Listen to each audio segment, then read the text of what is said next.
जाड्यं धियो हरति सिञ्चति वाचि सत्यं मानोन्मतिं दिशति पापमपाकरोति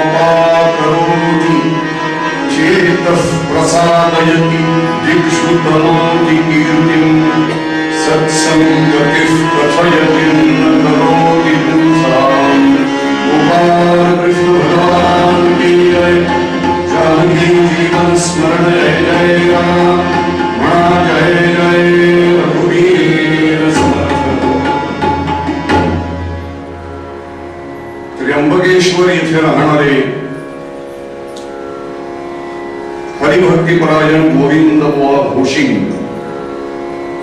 स्वतः उत्तम संस्कृत ज्ञानी, उत्तम संगीत ज्ञानी, वेदज्ञान उत्तम, धर्मशास्त्राचं ज्ञान उत्तम आणि याबरोबर कीर्तन या विद्येचं ज्ञान। आपला विचार म्हणजे जो संतांनी आपल्याला सांगितलाय तो, नाही तर आपला विचार लोकांना सांगणारे खूप आहेत। जय जय रघुवीर। संतांनी जो विचार सांगितला, संतांनी विचार सांगितला, वेदांनी विचार सांगितला, तो विचार लोकांपर्यंत नेण्याचं उत्तम साधन कोणतं? तर ते म्हणाले कीर्तन हे साधन। या कलियुगात या साधनासारखं दुसरं साधन नाही। तशी साधनं खूप सुख मिळवण्याची, पण कीर्तन हे उत्तम सुख मिळवण्याचं उत्तम साधन। श्रीमद भागवताच्या म्हणजे भागवतावर टीका लिहिणाऱ्या श्रीधरांनी असं लिहिलं की नायम कधीही, हा कधी आहे काय?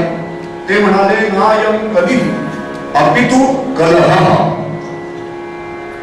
हा कधी नाहीये, हा कलह आहे।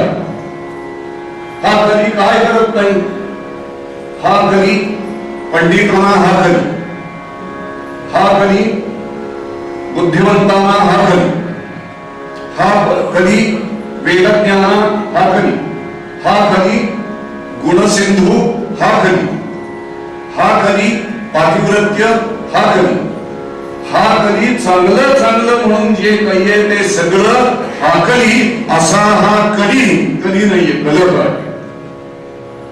या कलह युगामध्ये, या कलियुगात कलह तत् हरिकीर्तनात श्रीमद भागवतकार सांगतात की जे तुम्हाला इतर युगामध्ये मिळवायचं ते सगळं सुख, अत्युच्च सुख, भगवत कृपेनं प्राप्त होणार अत्युच्च सुख, आनंद, तो आनंद कशाने मिळेल?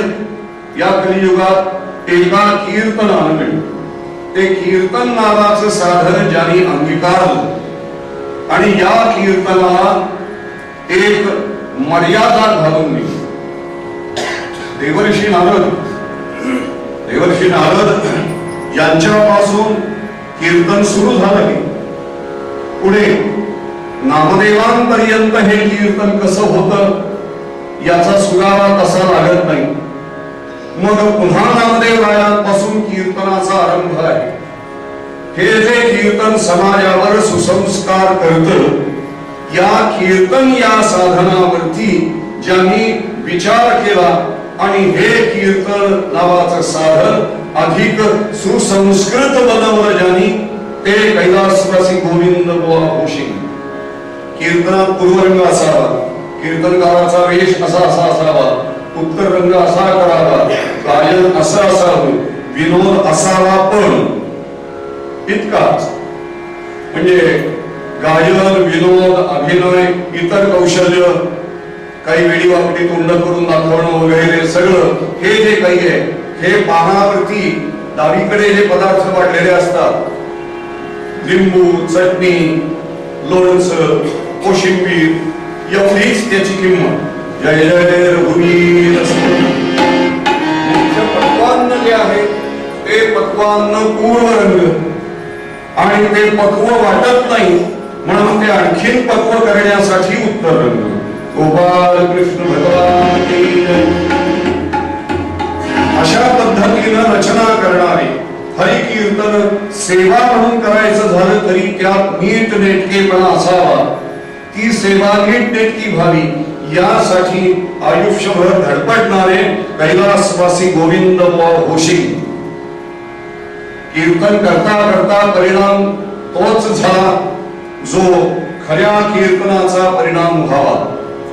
संन्यासी झाले आणि चतुर्थाश्रमात यांचं नाव होतं तारकाश्रम, स्वामी तारकाश्रम. एक कीर्तनकार काय करू शकतो? एक कीर्तनकार आपल्याला जे मिळालं त्यातनं काय करू शकतो? बरं, तारकाश्रमांचा जर संचार पाहिला तर इंदूर पासून बडोद्यापर्यंत सर्वत्र होता. इंदूर पासून बडोद्यापर्यंत होळकर, सरदार होळकर आणि गायकवाड ही मंडळी यांच्या पायाशी बसून हात जोडत होती. असे संन्यासी जे मिळालं त्यातली कबरनिकही आपल्या करवतीला लावली नाही, कारण मी संन्यासी आहे, संग्रह करण्याचा मला अधिकार नाही. जगद्गुरु शंकराचार्य एका रस्त्याने चालले होते आणि एक संन्यासी मृतावस्थेत रस्त्याच्या कडेला पडलेला होता. शिष्याने विचारलं की अशीची अवस्था आहे, गुरुजी काय करायचं? याला समाधी द्यायची का? देह भूमी प्रवेश करायचा का देहाचा? आचार्य म्हणाले, एकदम भूमी प्रवेश करू नका देहाला.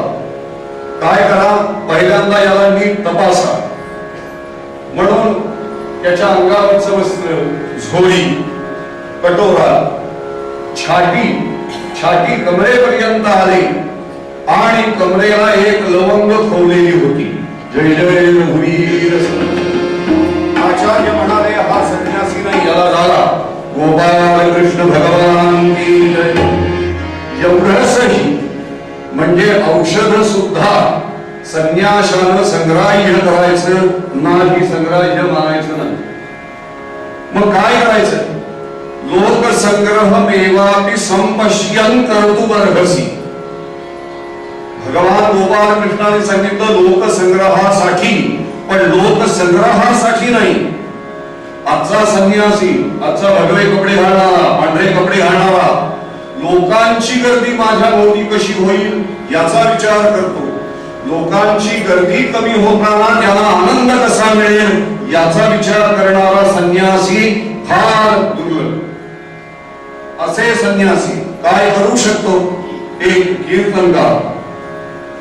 माझ्या दृष्टीनं फार मोठं उदाहरण आहे, फार मोठं उदाहरण. या तारकाश्रम स्वामींनी आपल्याला मिळालेल्या मानधनातनं, दक्षिणेतनं म्हणा कशात 2 वास्तू उभारल्या, 2 वास्तू उभ्या केल्या. कुठे? बनारसमध्ये, काशीमध्ये. एका वास्तूचं नाव आहे गंगा महाल आणि दुसऱ्या वास्तूचं नाव आहे तारक मठ.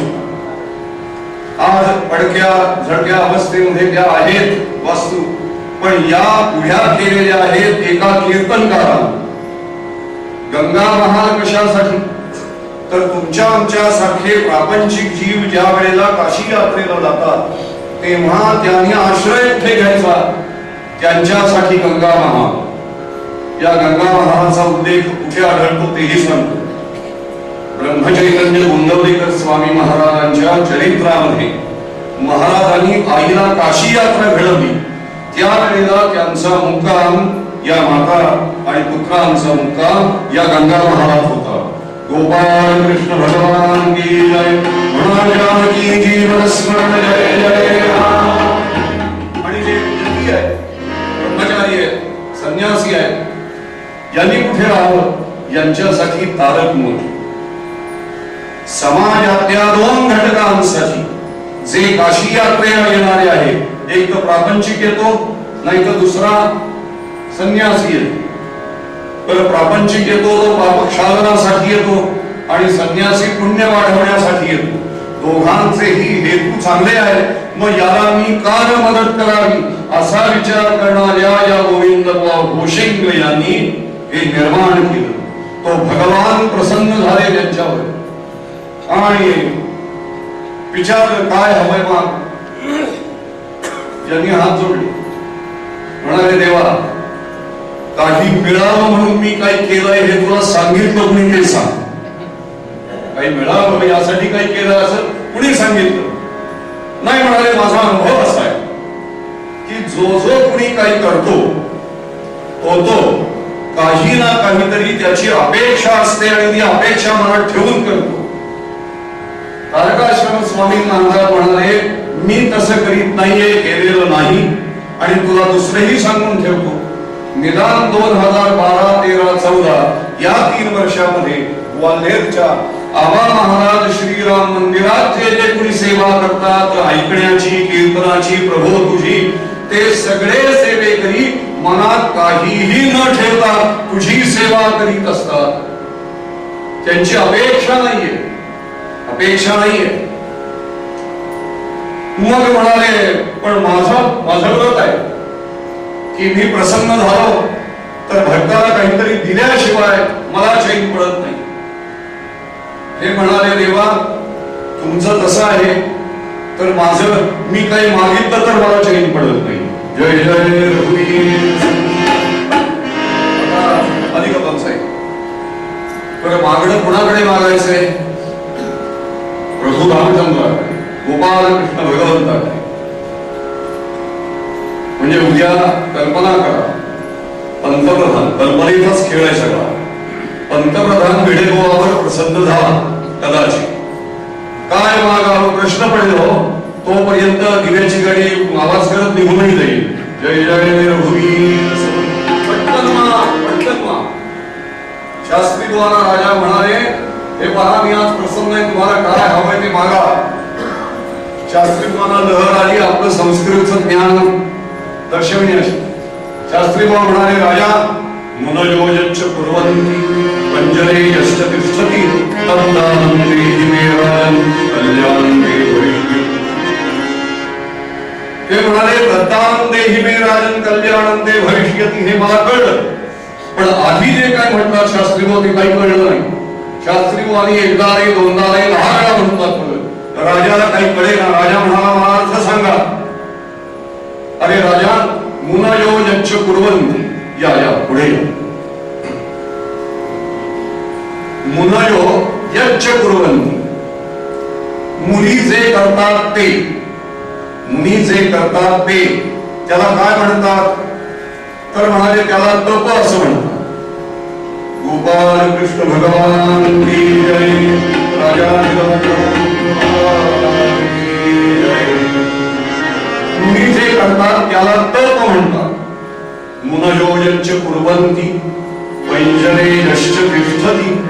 पिंजऱ्यात जो राहतो तो त्याला पोपट असं म्हणतात. त्याला संस्कृतात कीर अशी संज्ञा आहे, कीर. तेव्हा मुनींचं तप आणि पिंजऱ्यातला कीर या दोघांना एकत्र आणल्यावर जी होते ती चिमुटभर तपकीर तत्तानंदे हिमे राजन कल्याण ते होईल. कारण तेव्हा तपकीर ओढायची लोक आली. जय जय रघुवीर. जगाचा राजा विश्वनियंता महाराज म्हणाले अरे आज हा प्रसन्न झालाय ना, आज मागून घेऊ. बरं मागून घेणं बरं. एकदा माग म्हटल्यानंतर मागून घेणं बरं. मागून काही मिळत नाही. तुम्ही देता ते पुढूनच का नाही, मागून नाही का नाही. जय जय रघुवीर समर्थ. तो जर तुम्ही मागून देत नाही तर मी मागून काय करू. गोपाल कृष्ण भगवान. तेव्हा तो म्हणाला माग. बरं कसा आहे तो. अक्षांशाचे रेखांशाचे उभे आडवे मिळूनी धागे. हे सगळं करणारा, हे सगळं चालविणारा जो तो विश्वाचा चालवितो माग. ज्याचा श्रुती स्मृती साधनाला नाही लागला माग. असा जो कुणी तो म्हणाला काही माग. काय मागू देवा. असा साधू संग घडो मज नाही त्याची माग कसे. मला साधू संग घडू दे अरे साधू आज गंदोगती साधू आहे. एक एक साधू जर बघितलास तर तो नेमका कुठल्या प्रांतामध्ये कोणत्या आश्रमात आहे पत्ता लागत नाही. इतके गुप्त राहणारे आहेत. कुणाचे 450 आश्रम, कुणाचे 550 आश्रम, कुणाचे उत्तर भारतात आश्रम, कुणाचे दक्षिण भारतात, कुणाचे परदेशात, कुणाचे पौर्वात्य देशामध्ये. अरे जिकडे जाल तिकडे आश्रम आश्रम आश्रम आश्रम. फक्त आ करावा आणि श्रम घ्यावे, आ करावा आणि श्रम घ्यावे, एवढेच आश्रम. जय जय हे उत्तर तुम्ही देणार मला माहिती होतं, पण काय सांगू, मला तशा साधूंचा संग नको. म्हणून असा हे दर्शक सर्वनाम वापरलं तारकाश्रम स्वामी महाराजांनी. आणि ते म्हणाले असा साधू संग, मी सांगतो असा, तुला हवाय तसा नाही, तुला हवाय तसा नाही, मी सांगतो असा साधू संग. म्हणाले कसा, अंतरी निर्मळ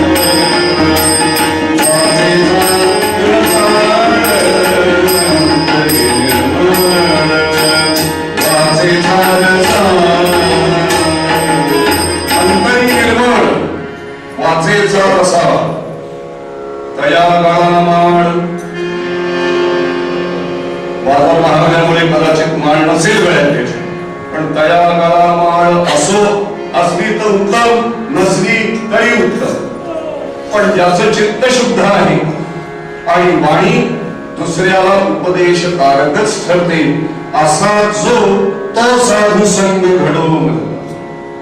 भगवान माझं मागणं बाकी काहीही नाही, एवढंच मागणं आहे. अरे म्हणाले या साधूंचा संग काय करतो तरी काय. पंत म्हणाले की हा साधू संघ काय करतो, तेव्हा तुला काय माहिती रे, तुला काय माहिती हा साधू संघ काय करतो. पंतांनी लोकांना सांगितलं की देवाजवळ मागणं मागायचं ना तर असं मागा. कोणतं, हरिती संतत मागे, हरिती संतत मागे. लक्षपूर्वक ऐकलं म्हणजे कळेल, कारण मूळपंथांची भाषा आहे. हरिती संतत मागे, संतत माते तदीय संगाते. ते देवा प्रिय करती, ते देवा प्रिय करती, जे सत्संगती करीन गंगा ते.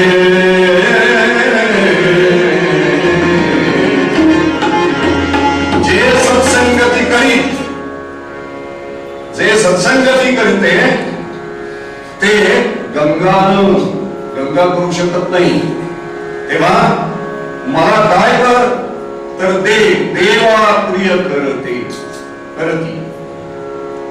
जे मला देवाला प्रिय करतात किंवा देवाला जे प्रिय कर ते करतात. जय जय रघुवीर समर्थ. ते देवा प्रिय करते, जे सत्संगती करीन गंगा ते. असं कोण आहे, एक साधू संघ आहे. आणि काय करतात ते, अरे ते संत माते, ते अज्ञान दूर करतात. म्हणून माझा अज्ञान दूर जाईल आणि माझं जीवन पवित्र होईल. हे करण्याचं सामर्थ्य ज्यांच्याकडे आहे अशा साधूंची संगती मला सदैव देईल. असा साधू संग घडो मज लागी, हेची मागतसे तुझला. अरे साधू, स्वतःची अपेक्षा नाही, माझं काही उत्तम व्हावं ही अपेक्षा नाही, पण दुसरा मात्र करावा, दुसरा मात्र करावा किंवा दुसरा करावा मात्र, एवढी अपेक्षा ज्यांची आहे. म्हणजे बँकेत आपण लिहितो ना फक्त तसं जय जय रघुवीर दुसरा अपेक्षा. गुरु शिष्य गंगेच्या किनारी बसले होते आणि एक इंगळ पाण्यात वाहत चालला होता. गुरुदेवांनी त्या इंगळाला उचललं, बाहेर पानावर काढून ठेवलं. बाहेर जेव्हा त्या इंगळाला काढत होते तेव्हा त्यांच्या पोटाला त्या इंगळानं दंश केला. बाहेर ठेवलं त्या इंगळाला, तो पुन्हा तो इंगळ पाण्यात पडला आणि वाया आला. पुन्हा त्यांनी उचललं, त्यांनी दंश केला, यांनी बाहेर ठेवलं, पुन्हा तो पाण्यात पडला, वाया आला. असे एकदा नाही, दोनदा नाही, तीनदा नाही, 10-5 वेळा झालं. शेजारी जो शिष्यवर होता, शिष्योत्तम, त्याला हात जोडले. ठाकूरजी इतक्या वेळा म्हणाले तुम्ही त्याला पाण्याबाहेर काढून ठेवलं, तो वाचावा म्हणून, त्याच्यावर याला अपाय होऊ नये, तो जिवंत राहावा म्हणून, पण तो पुन्हा पाण्यात पडतोय. आणि त्याही पेक्षा वाईट म्हणजे तो तुमच्यासारख्या उपकार कर्त्याच्या बोटाला प्रत्येक वेळेला दंश करतोय. या 2 गोष्टी करत असताना सुद्धा तुम्ही त्याला बाहेर का काढताय? वाहिला का तो? जाऊ देवा. स्वामी रामकृष्ण परमहंस हसले, म्हणाले नरेंद्र, तू म्हणतोस त्याप्रमाणे, तू म्हणतोस तस उपकार कर्त्याच्या बोटाला दंश करण्याचं आणि पुन्हा प्रवाह पतित होण्याचं अत्यंत वाईट कार्य करणे, हे जर तो इंगळ सोडत नाही तर बुडत्याला वाचवणं हे पवित्र कार्य मी का सोडावं तेवढं सांग. जय जय रघुवीर. संपूर्ण जीवन दुसऱ्यासाठी समर्पित केले, नव्हे जनतेसाठी, लोकांसाठी तर दिलं जीवन, पण परमेश्वरासाठी, ही परमेश्वरी कार्यासाठी या साधूंनी आपलं जीवन दिलेलं आहे.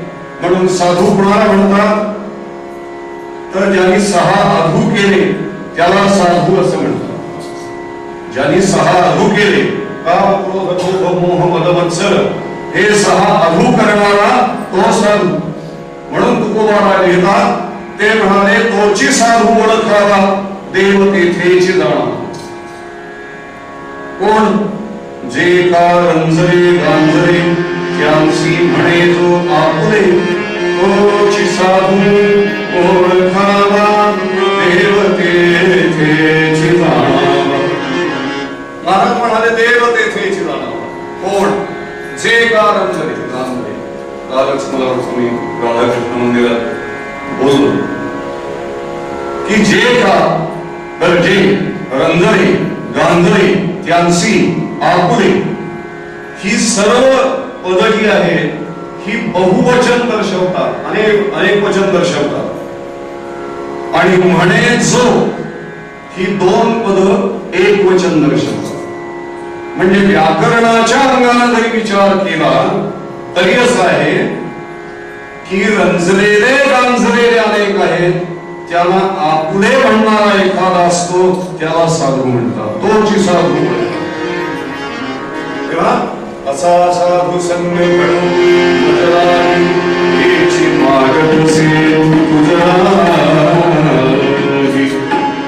पण साधूंचा असं आहे की त्यात गंमत आणखी नाही. जे का रंजले गांजले, महाराजांनी काय सुरेख शब्द लिहिले. जे का रंजले गांजले, रंजले गांजले त्यांच्यासाठी जे कारंजले, गोपाल कृष्ण भगवान. एकदम पाण्याचा धबधबा अंगावर पडला तर काय होईल? उत्तराखंड मध्ये हलते होईल. एकदम पाणी अंगावर पडलं ढगात तर, पण श्रांत आहे जीव, उखाडा असह्य होणार आणि एखाद्या कारंजा जवळनं चाललाय, ते Karanj Thuy Thuy Thuy Thuy उडताय आणि त्या कारंज्यातलं पाणी जे उडणार त्याचे 4 थेंब आपल्या अंगावर पडले तर किती बरं वाटतं. तसं जाता जाता संत तुम्हा आम्हावर उपकार करून जातात, कुणामुळे बरं वाटतं याचा विचार आम्ही आयुष्यभर करीत राहतो. तारकाश्रमांसारखे साधू सांगतात ते तुम्हाला बरं वाटावं असं करणारा साधूच असतो. असा साधू संग घडवू नका. जाता जाता उपदेश एक लहानशी कथा सांगतो आणि पूर्वरंगाला पूर्ण विराम देतो. एक राजा होता. राज्यकारभार करून करून मनाला जरा विश्रांती हवी असं वाटलं होतं आणि म्हणून हा राजा फिरत फिरत फिरत फिरत गावातल्या एका नदीच्या तीरावर गेला. सकाळची वेळ. दोन घाटे होते दोन बाजूला. आपल्याला माहिती घाट असतो. घाटाच्या एका बाजूला एक बुरुज असतो, दुसऱ्या बाजूला दुसरा बुरुज असतो. बरंच अंतर होतं. एका बुरुजावरती एक साधू महाराज बसले होते. ते नदीकडे बघत होते. दुसऱ्या बुरुजावर हा राजा येऊन बसला. तो साधू महाराजाकडे पाहतोय. साधू महाराज एकटक नदीकडे पाहत आहेत. त्या नदीमध्ये एक बगळा उभा होता. तो बगळा आपली चोच दगडावर सारखी घासत होता. सारखी चोच दगडावर घासत होता. तो साधू महाराजांनी पटकन बोलायला सुरुवात केली. घिस घिस घिसी, घिस घिस घिसी, घिस घिस घिसी और ऊपर डाले पानी. तुम्हारे मन की बात हमने खूब पहचानी. असं सारखं तो म्हणत होता. राजा जोपर्यंत तिथे होता तोपर्यंत 100-125 वेळा हा साधू तेच म्हणतोय. घिस घिस घिसी, घिस घिस घिसी और ऊपर डाले पानी. तुम्हारे मन की बात हमने खूब पहचानी. आणि राजा सुद्धा मनातल्या मनात ते बडबडायला. त्याला एक ताल होता. घिस घिस घिसी, घिस घिस घिसी और ऊपर डाले पानी. तुम्हारे मन की बात हमने खूब पहचानी. आणि राजा बसला घोड्यावरती. घोडा चालायला लागला. तो घोड्याच्या टापा ज्या होत्या त्या टापांच्या तालावर त्यानं घिस घिस घिसी बसवलं. जय जय रघुवीर. आणि आला मनात पुटपुटतोय घिस घिस घिसी, घिस घिस. तो दिवस पार पडला. दुसरा दिवस सकाळी नापिता घरी आणि नारी समोर बसला. तोपर्यंत काय केलं होतं. या राजासमोर बसलेल्या या नापितानी तो वस्त्रा जो धार करायचा दगड, त्या दगडावर तो पाणी घालत होता आणि सारखा तो वस्त्रा उलटा पालथा उलटा सुलटा करत होता. राजाने ते पाहिलं आणि त्याला ते आठवलं. राजाने बोलायला सुरुवात केली. घिस घिस घिसी, घिस घिस घिसी और ऊपर डाले पानी. तुम्हारी मन की बात हमने खूब पहचानी. डोळे मिटून राजा म्हणतोय याला इकडे कापड भरलं. याचा हात म्हणजे चालवायचे श्रमच पडेल. आपोआपच हलायला लागला. इतका तो घाबरला नाही. आणि राजा म्हणाला अरे म्हण तू पण म्हण. घिस घिस घिसिया. कसलं म्हण कसलं काय. त्याला वस्तारा केला, बंद बाजूला ठेवला. ती धोपटी बाजूला टाकली आणि राजाचे पाय धरले. म्हणाले माफ करा. आणि म्हणाले माफ करा. काय करायचं. काय केलंस काय तू. म्हणाले काही अजून केलं नाही, करणार होतो. गोपाल कृष्ण भगवान. अरे आमची श्मश्रू करणार होतास ना. नाही नाही महाराज, आज तुमची श्मश्रू नव्हती होणार आमच्या हातनं. या वस्त्राला धार लावून हा वस्त्रा तुमच्या मानेवर चालणार होता. पण ही बात माझ्या मनात जी आहे ती तुमने खूप पहचानी, म्हणून तुम्हाला नमस्कार करतोय. राजा म्हणाला बरं झालं त्या बुरुजावर मी बसलो होतो. गोपाल कृष्ण भगवान. राजाच्या विरोधातल्या लोकांनी या न्हाव्याला पैसे दिले होते आणि सांगितलं होतं की श्मश्रू करताना गळ्याला जखम कर, संपून टाक. राजा ते ऐकलेलं ते बोलत होता. साधूंनी जे पाहिलं त्या दृश्याचं वर्णन आपल्या भाषेत सहजगत्या केलं. राजानं ते वाक्य सहज म्हणून ऐकलं आणि पाठ केलं आणि तेच वाक्य बोलायला लागला तर राजाचा जीव वाचला मला सांगा.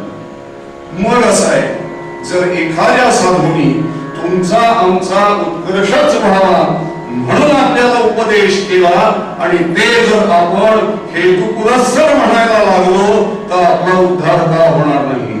जानकी जीवन स्मरण जय जय राम. सहज बोलणे हित उपदेश करोनी सायास शिकविती हे ज्यांचं व्रत आहे असे जे साधू